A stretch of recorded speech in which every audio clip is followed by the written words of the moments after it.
Hey there, and welcome to GDPR Stand Up. I'm Rocio Baeza, and I'd like to welcome you to our channel. This is where we're going to be talking about all things GDPR compliance related. And the goal here is not to provide you with these long, boring PowerPoint presentations. We don't think that's a good use of your time. We're not looking to use complex words or jargon so that you don't understand what we're talking about. The idea is to present you with bite-sized pieces of information, much like we would do in a stand-up, so that you understand what GDPR requirements apply to you, how you can go about and implement that in your company so that you can only focus on that. Now, we're all about keeping things short, simple, and to the point. So let's get started. All right. And today's topic, we're going to be talking about GDPR compliance. What does that actually mean? I'm sure that you've heard many different variations of what this might mean. And if I had to sum it down into a statement, it would be that GDPR compliance is a multi-step process. So in our first video, we were talking about how there is not one single action that you can take that will satisfy all your GDPR requirements. It's actually a process that will take multiple steps. And the quick facts here is that this is going to be a collection of either one-time activities and a collection of activities that you have to repeat on some type of schedule. Let's walk through some common misconceptions on GDPR compliance. So some folks may say that, or might question whether or not putting together a privacy policy is sufficient. It's actually not.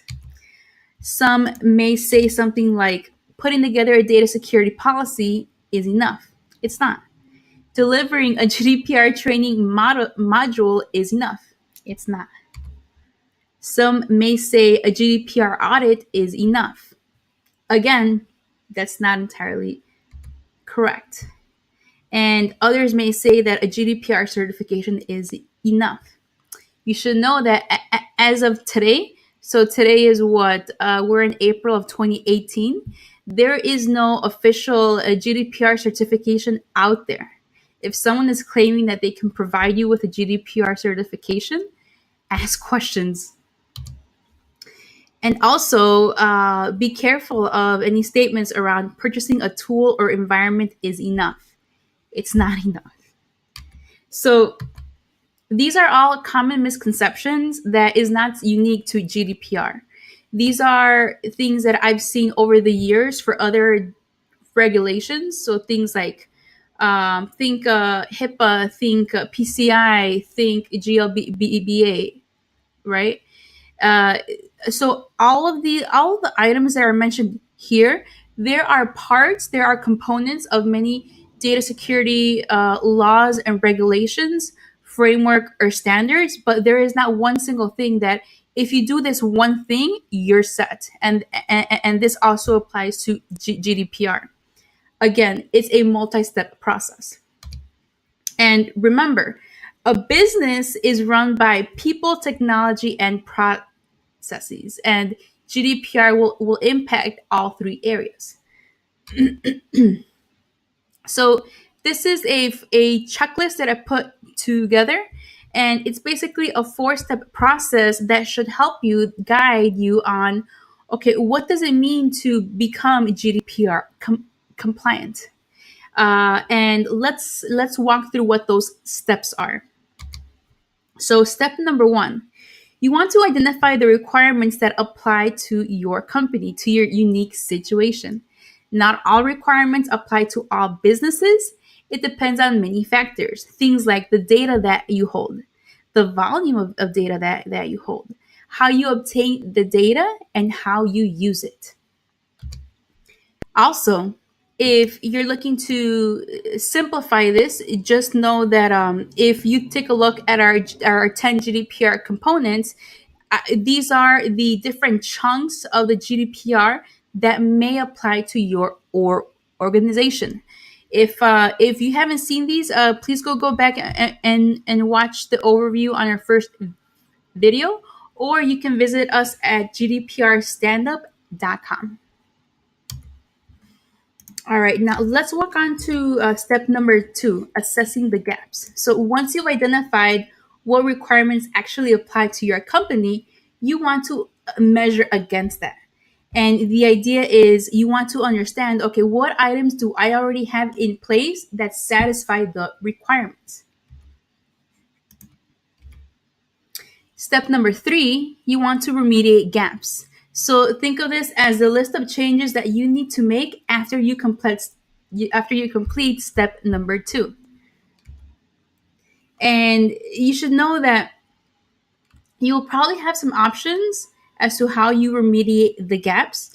There's not just one single way of addressing gaps. There's usually options.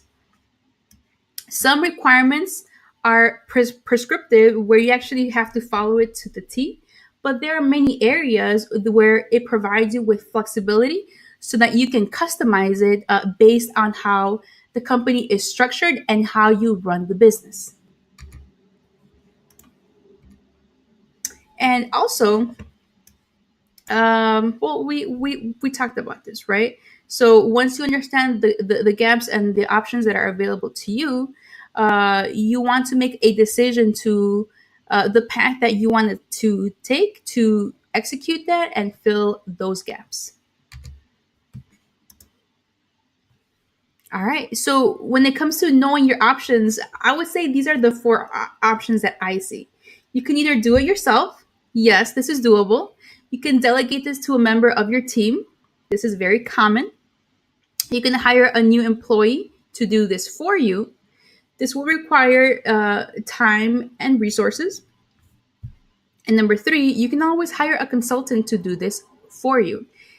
These are all the options that are available to you, depending on how quickly you need to become GDPR compliant, the resources that you have at your disposal, and your preferences. Just know that you can go with any of these 3 options. It's perfectly fine. And the last step in our checklist is you want to perform maintenance. What this means is you want to create a schedule and allocate appropriate resources to be able to perform the activities that are required by GDPR.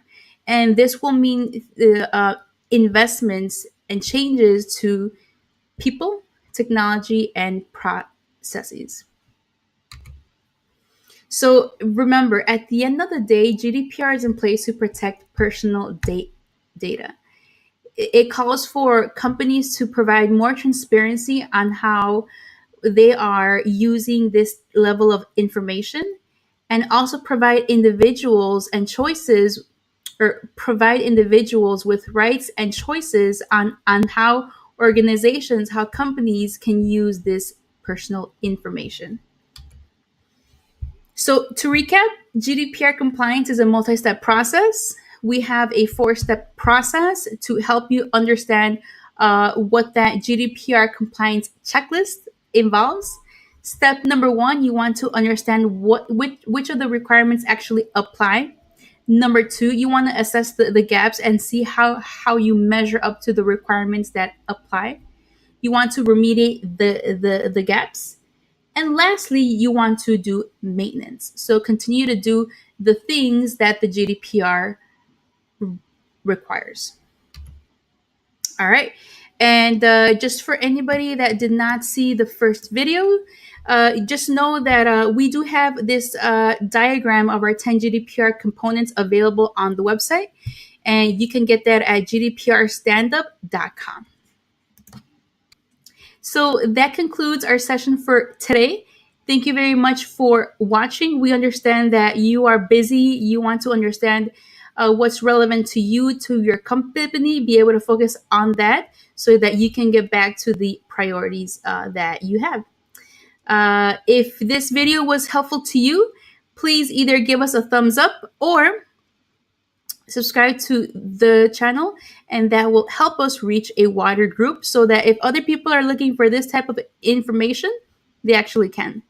Thanks again for watching and see you on the next one. Goodbye.